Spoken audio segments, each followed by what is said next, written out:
I'm Vincent Belliveau. I'm based in Paris. I'm Chief International Officer for Cornerstone OnDemand. I have been in that role for about 15 years, part of the executive leadership team for the organization.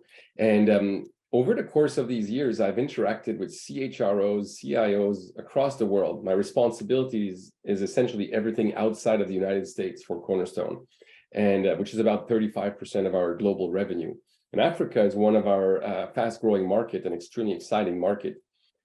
So I was asked today to come and present some of the key trends unfolding in the market right now.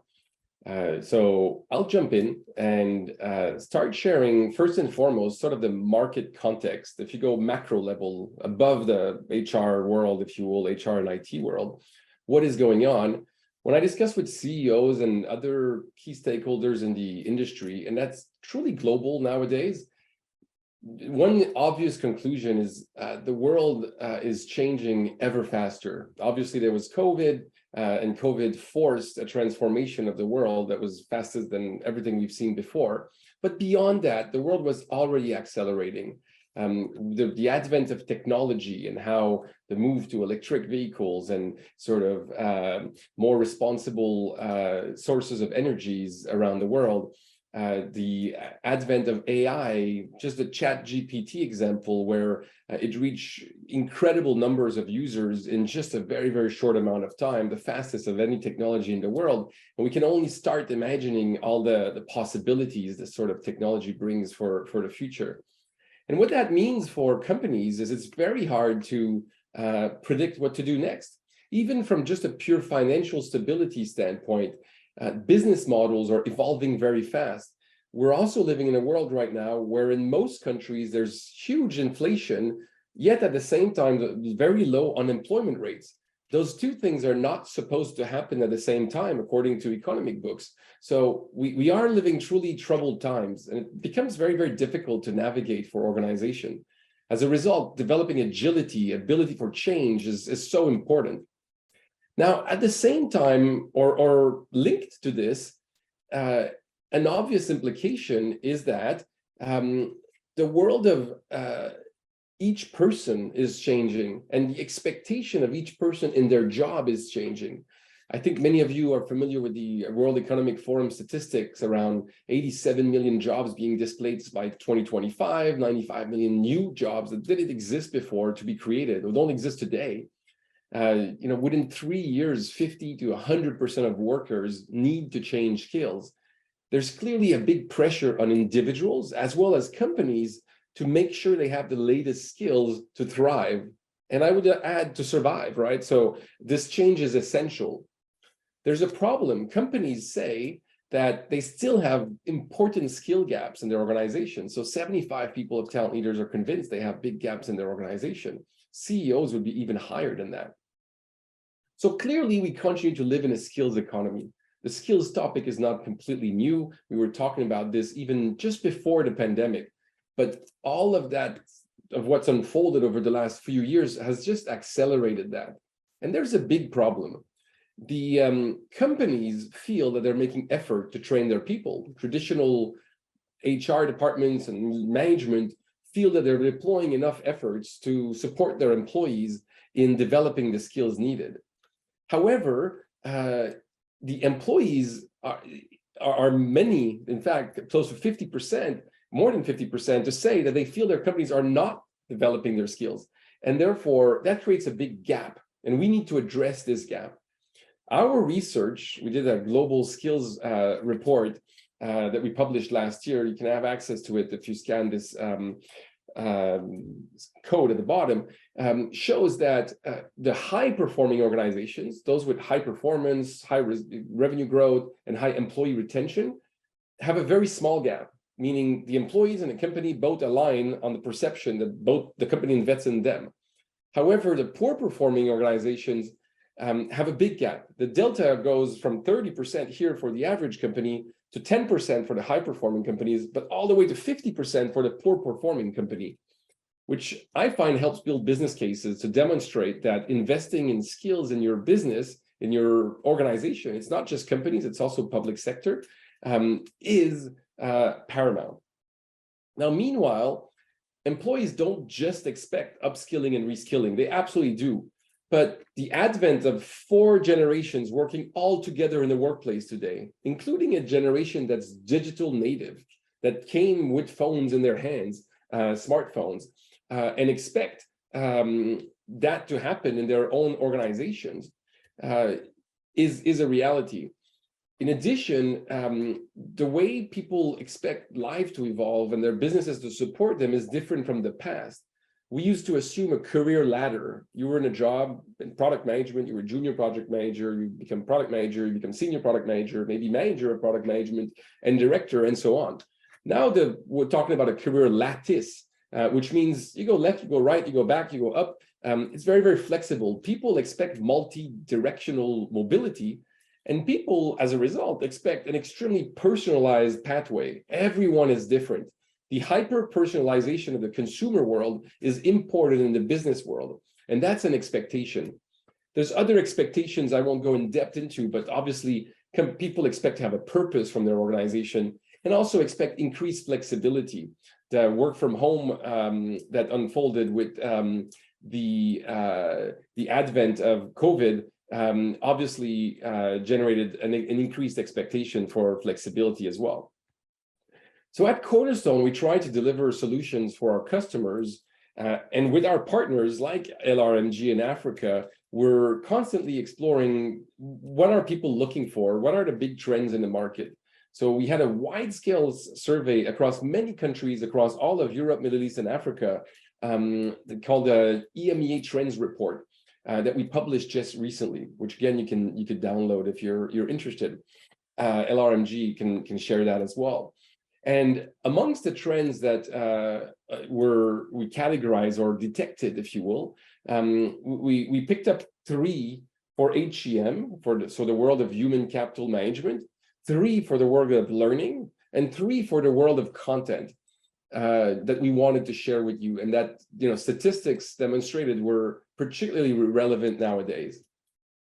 So let me dive into the world of HCM and what key sort of conclusions we came up with. The first one was every company, it seems, is realizing the importance of AI in human capital management. AI to auto-detect skills for people. AI to make recommendations of the right development paths and training people could have. AI to help on the recruiting process. AI to help managers and decision makers get recommendations of actions to take from an HCM standpoint. So that is one very important trend that is unfolding very rapidly, and we're investing extremely heavily there. A second one, you would say, is sort of a no-brainer, if I can use this expression, is something that every company should do always, and we've talked about in all HR and IT and business forums forever, which is building a much tighter alignment between the HR function, the IT function, and the business. And however, it's accelerating. The pace of change in the world is such that there is no time to have a disconnect. HR functions and the HCM services need to be at the service of the business very, very fast. And in fact, a deep understanding of skills is one of the anchors that allows this tight alignment. The third trend that's really strong, it's in light of the war for talent, the fact that we have very low unemployment rate despite really high inflation right now and difficult economic conditions in many countries, is the requirement to look at internal mobility and drive way better retention programs than in the past. And really putting the career flexibility in the hands of the employees. That's the main retention program. I work with many organizations, but one of them, for instance, is converting post people, people that used to deliver mail. There's less and less of that mail to deliver, but now they're delivered into some of their upskilling into some of the advanced capabilities they need in IT and in logistics and in other functions that are growing in their business. And therefore, rather than hiring externally and letting people go, the limited amount of people experience available in the market, combined with the strength of their people and the deep understanding of skills, allows them to move people from one role to another. So that's a very important trend. Now, obviously, with the advent of skills as a critical driver, This ties quite quickly with the need to drive learning in the business. And there's a number of trends unfolding. I'll go with a middle one to start with. First and foremost, you cannot map out the skills needed by everyone in your business. It's impossible.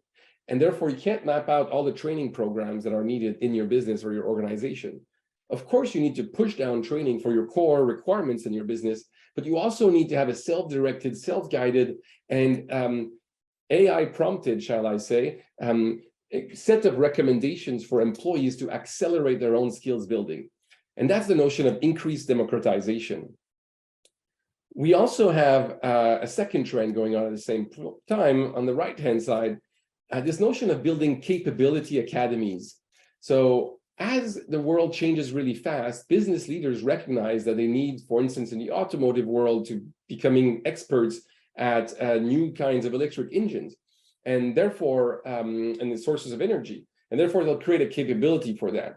Or many companies reinvent themselves to be more sustainable, and therefore there will be a sustainability academy.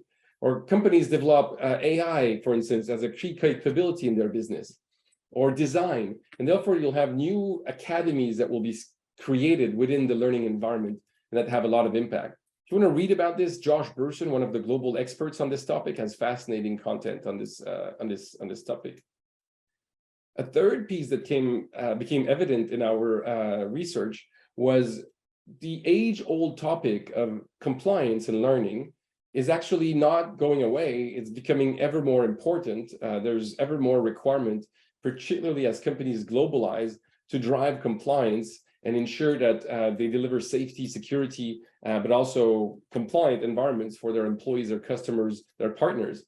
But there's a desire to do this with more agility. Rather than hit, mainstream everyone with the same content, how can you be more targeted to just do enough compliance for every single person, the right compliance for the right person, and also pivot fast enough? So there's a notion of increased compliance, but also increased agility in delivering compliance in businesses. A third kind of Uber category I wanted to explore with you is around specifically content. So we've talked about HCM and how skills is an anchor and drives into learning, but you can drive learning, but then actually one of the most meaningful ways to impact learning, not the only, and there's many others, of course, is the culture of learning to create, and there's many things to be done, but content is a strategic enabler in businesses now to really accelerate the upskilling and reskilling of employees. And in there, our research showed that last year, the greatest increase, we have 100 million users as Cornerstone globally. So we look at what is research and what is consumed in terms of content. And we have our own Cornerstone content anytime offerings across several categories. And we have partners as well, lots of partners in this category. And we look at what's consumed the most. And some of the key trends last year and coming into this year in terms of desire to invest are around building ever stronger leadership and management. Modern leadership is really hot, meaning new ways of collaborating that match everything I just described, from being skills-oriented, internal mobility-driven, and really, really close to the business. Also, the notion of diversity and inclusion remains an important topic and accelerates, including in Africa. So that remains a key piece of investment for organizations, or actually accelerates to become more important for organization to drive change in their business. And then finally, what we find is on the topic of change, all the training categories around the topics of building team dynamics, facilitating agile teams, facilitating collaboration, a lot around the soft skills, but including those with dealing with change, are now central to what people are looking for in their content strategies. So look, I really encourage you to visit the page I shared earlier, where we share the research. There's much more depth than what I just outlined in that quick summary. But the next piece is, okay, well, the world is like that. So what does that mean for me? What do I need to make of those trends unfolding in the marketplace? First and foremost, you need to think about what are your priorities for your business. We talked about getting closer to the business, but then not think over a year or two, but rather think over a much shorter horizon. What are you going to deliver within the next week, month, few months, and then years as a business? The pace of acceleration requires you to have that proximity with the business that does think in a short time horizon, whilst of course being strategic and planning for the longer term too. And to help you think through your priorities, we came up with a framework which I use all the time with CHROs, CIOs, and business leaders, and it does resonate despite the fact it's a pretty simple framework. And is this notion of understanding what you're doing for your employees from a corporate strategy standpoint versus what you're doing from an individual empowerment standpoint. And then if you do both right, then you really reach a collective intelligence and have, a sort of 1 + 1 = 3 impact. This is where you have a collective understanding of skills, common language for skills, and you're able to really drive impact. So we call the first one the U. So this is the company mandated processes for performance management, for recruiting management, for learning management, all the processes you need to push in your business. You need to be efficient. You need to be scalable. You need to be reliable. This needs to be a great experience. It needs to be smooth. It needs to happen fast. It needs to have a low total cost of ownership. That's a whole category in itself. And it's about, empowering you to push the vision of your CEO and your leadership in your business. It's absolutely required and it's company driven.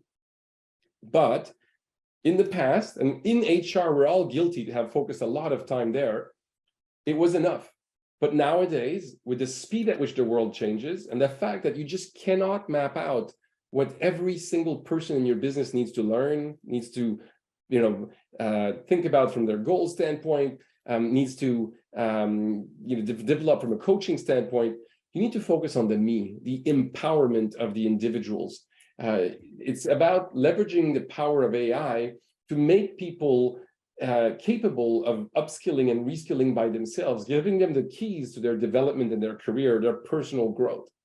If you achieve the two, then you truly achieve collective intelligence and material impact for your business with common language and common understanding. And the problem in the industry, and I know when I present this to many customers, they recognize it, was the lack of choice. You would have sort of the all-in-one big ERP approach that would try to do all this, but obviously would be focused on a very administrative approach, and rightly so, good solid administration, but weaker ability to upskill and reskill and drive that talent management agenda for employees. Or you would look at all the innovation. There's a lot of innovation in the industry. There's great startups everywhere around the world, including in Africa, that come up with great things like great skills ontologies, great talent marketplaces, focused on internal mobility or learning experience platforms or performance management system or coaching systems and whatnot. And the problem is each of those offer a great employee experience. But if you put them all together, it's a very poor experience for the employee. It's overwhelming. And in aggregate, it's not a good experience. But you also don't want to have more of the administrative approach that you're locked with more of an ERP approach. And this is where at Cornerstone, we've been working really hard at that and looked at ourselves as well, our past, and said we were really good at one thing, but not so good at another. So we went ahead and made acquisitions to complete our portfolio and help our customers achieve the you, the me, and ultimately the we. So delivering on a corporate strategy and delivering on the empowerment. So from a corporate strategy standpoint, we've had Cornerstone as a leading learning and talent management solution, SumTotal and Saba. They're all now part of the Cornerstone family, and we're committed to keep investing in each of those as leading learning management, performance management, succession planning, compensation management, recruiting capability, along with opening that to the external world, whether it's suppliers, customers, with the extended enterprise. We are absolutely committed to help you have a really nice foundation in your business, have world-class learning and talent management capabilities. And many customers I meet in Africa, that's where they are. They need to have one interface for all of these processes, and it makes a big difference for them. There's a big ROI, there's a big impact, and this is where they need to start. However, a number of other companies that I met in Africa already have that covered, sometimes with us, sometimes with others, but need help in really accelerating the you. So empowering the employees to take control of their development and their career. And this is where we decided to buy a company called Edcast. I was personally involved in the due diligence, and we looked around the world for the best-in-class capability. They had a lot of engineers, a small sales force, and we really were enamored with their capability and felt it fit perfectly well with Cornerstone, Saba, SumTotal as foundational layers of your strategy for HCM and learning in a business. And therefore, we went ahead and bought Edcast, and it's now our learning experience offering for upskilling and reskilling, AI-infused recommendations for employees to really help them gain a lot more appetite for development. So it's really about developing that appetite for the learner to learn by themselves, in line with company strategy, of course. And what we're just announcing for later this week is our opportunity marketplace, which is about giving every individual the opportunity to self-discover what potential roles might be relevant and available in this organization. And not roles that you as an HR department would think through and map out. Of course, those would surface, but roles that one would not think about. Based on the skills that I have, I might be able to do another job. I was talking to a big customer last week in Australia, and they were telling me how they found out that some of their people in warehouses actually had a lot of tech skills. They were desperate to recruit on the tech front. And when they realized that at home, these people were developers, they actually gave them a program through gigs and projects to become developers. They've assigned mentors to them. And that's thanks notably to technology having auto-detected their skills. Which brings me to the next layer of our strategy, whereby we are leveraging the Edcast capabilities around auto-detection of skills to become our intelligent tech fabric for customers. So whether you use learning and talent management or you use people growth experience, you can access both our skills studio, so all the capability to auto-detect skills, map it out, enrich them, map them to other systems, and then make that the driver of all recommendations in your business and the core of your HR strategy. As well as our content studio, which is about all our content offerings, but also the ability to discover, curate, and recommend content in a very, very advanced way. All of this, in today's world, we have no choice. It's obsessed with the notion of offering human-centered experiences, so really, really good UX, user experience. And finally, together with our partner LRMG, we are conscious that you will have an existing environment. In fact, sometimes LRMG will recommend another technology for one piece of the puzzle.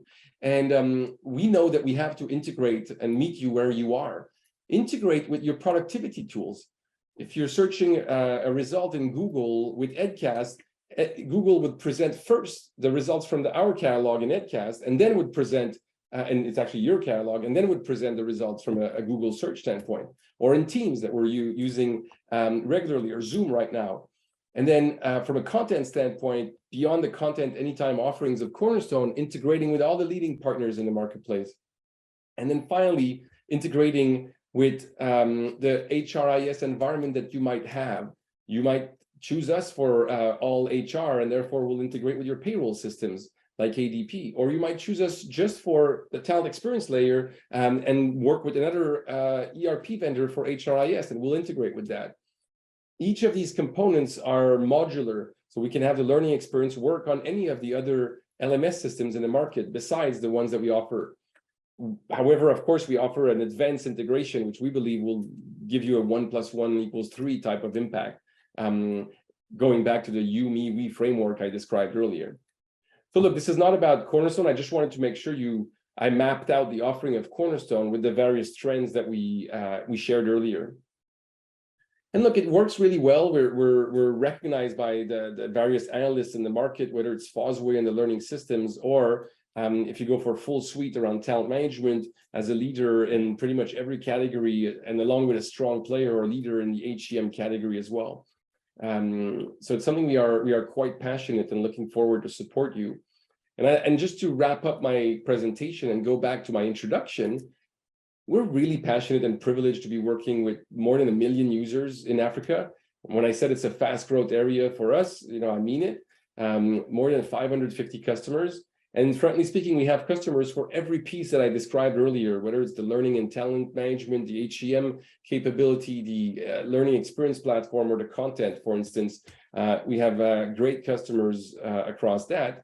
We're also privileged to work with LRMG, who are experts in that category, together with being experts about Africa, which helps us have greater success in supporting you, understanding what's specific about Africa.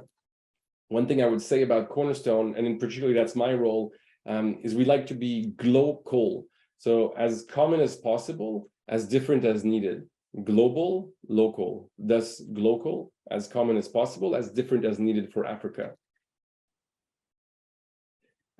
Speaking of being local, one thing we do also is leverage our foundation, which uses our own software to deliver training. More than 1 million people have been trained in humanitarian situations. More topical right now would be in Syria and in Turkey, around helping people help with the results of the very unfortunate disaster with the earthquake there. We've also helped train 1 million people in 1 million hours of training in the Ukraine conflict around dealing with grief and dealing with uncertainty and risk. And there's a number of other conflicts and situations in Africa where we've helped in the past with our foundation disasterready.org capability. So all this to say, we're passionate about this topic. I look forward to the discussion with you, Rian. Excellent.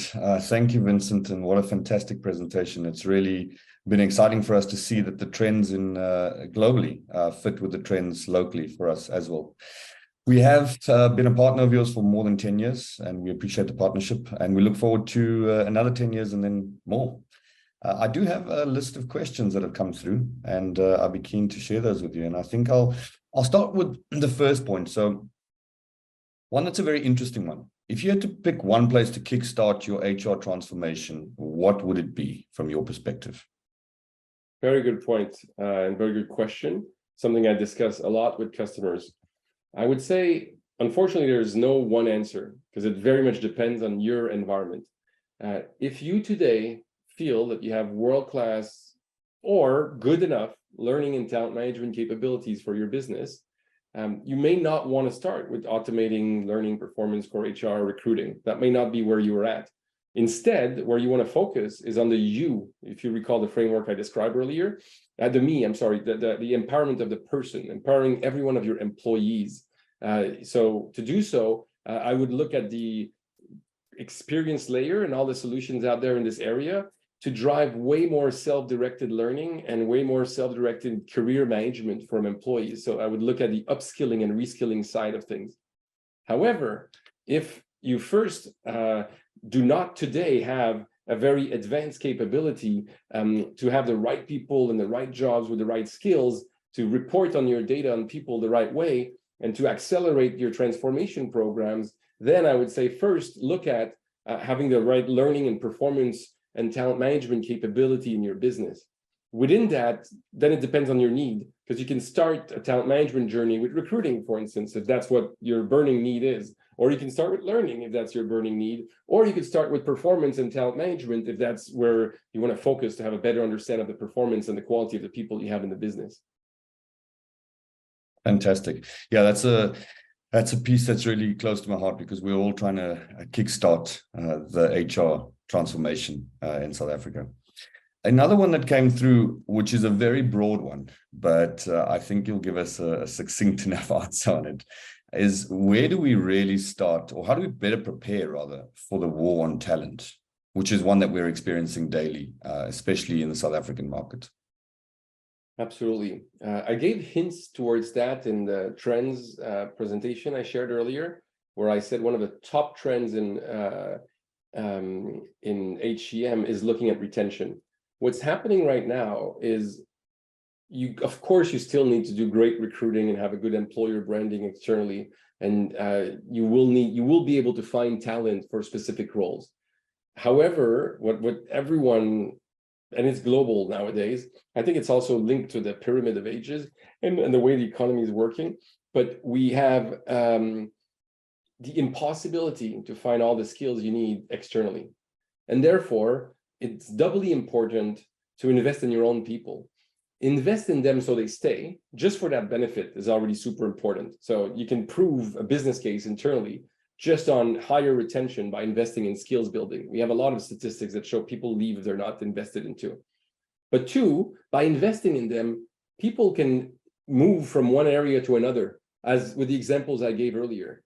For that, you need a good understanding of their skill sets and an auto detection of skills and a self-declaration of skills and interests. And then you drive mobility programs. So our introduction of our opportunity marketplace that we're introducing literally this Friday, March 31st is the global launch for it. There's already beta customers using it in Europe and in the US. The launch of this is resonating with every CHRO I speak to specifically for that, because it is one of the answers. There's no magic answer, but it is one of the big answers to the problem with the war on talent. Offering people visibility of career paths, but giving it AI-driven career paths you would not have thought of, and letting the AI do the work for you, making recommendations based on your skills around where you can go, is really having impact. It's a big change, takes change management in your organization, but really is having impact. And that is one way to combat the war for talent. Yeah, thanks, Vincent. I think that actually ties really well into something I mentioned yesterday, which was on the panel discussion around talent for us versus talent for me. Meaning, as a line manager, ensuring that we're not just being selfish with our talent, and we're also looking at the broader organization in terms of retaining the talent in the organization and not just looking at us in a bubble, if I can say that. So absolutely aligns with that 100%. So one thing that we're struggling with, I would say, in Africa in general, in the current economic context, is how do we justify learning and talent management initiatives and really secure budget and approvals, essentially in the business case? What would you recommend or suggest around that?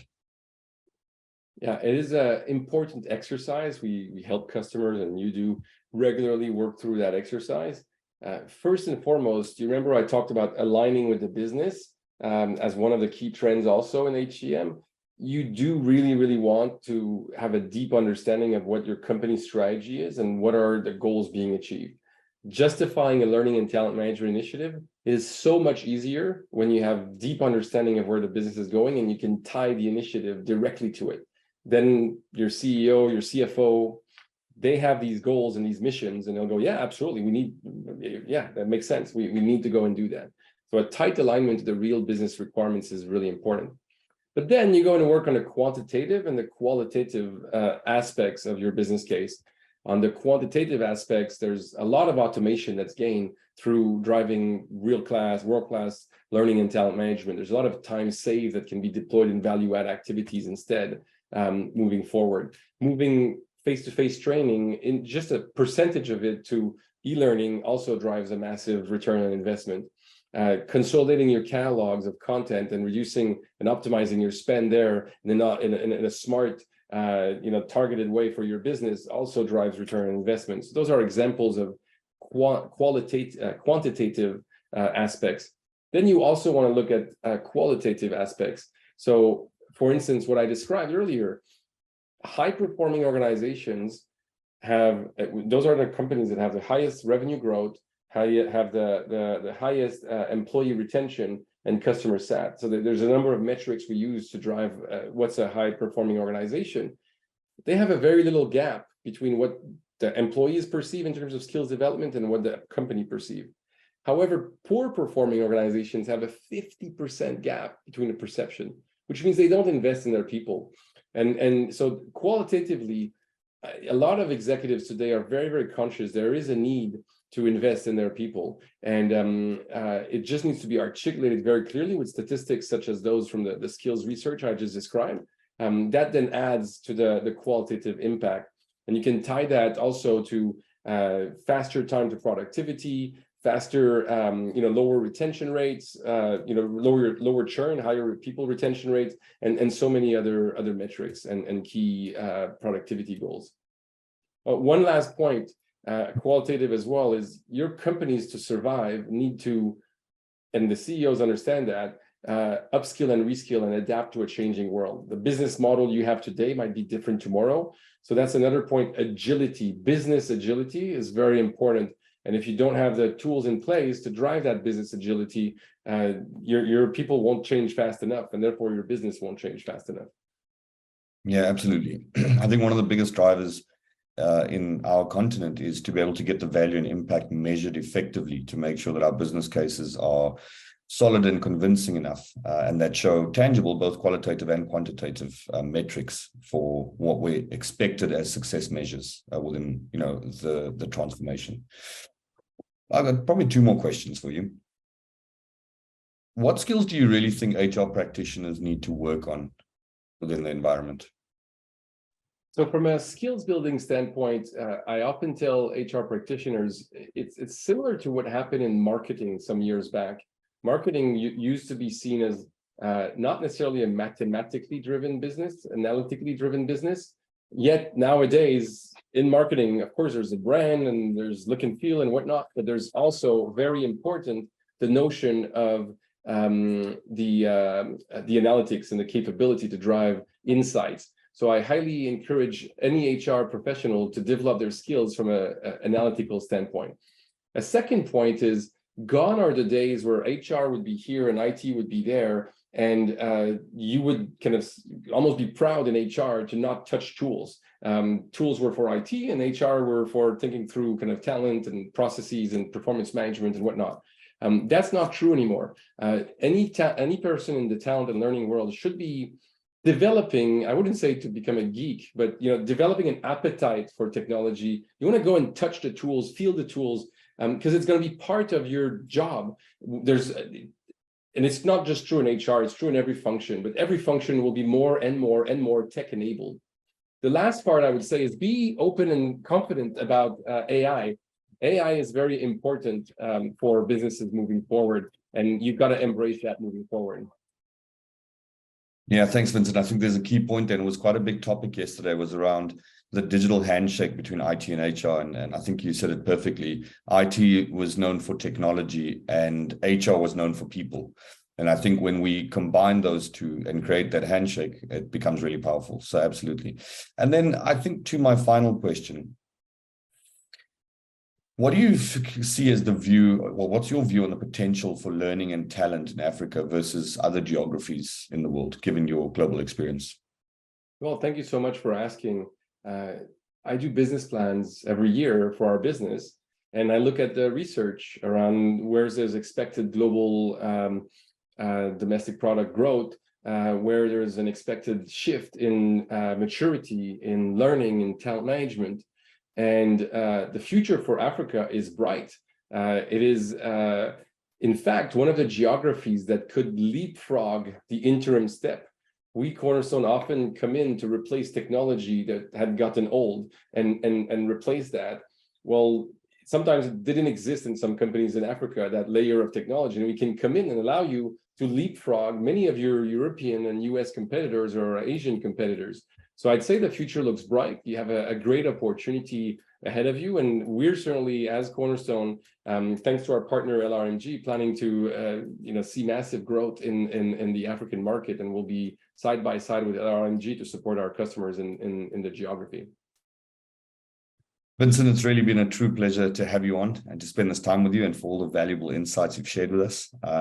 We look forward to seeing you in person soon. And thank you. Look forward to it as well. Thank you so much.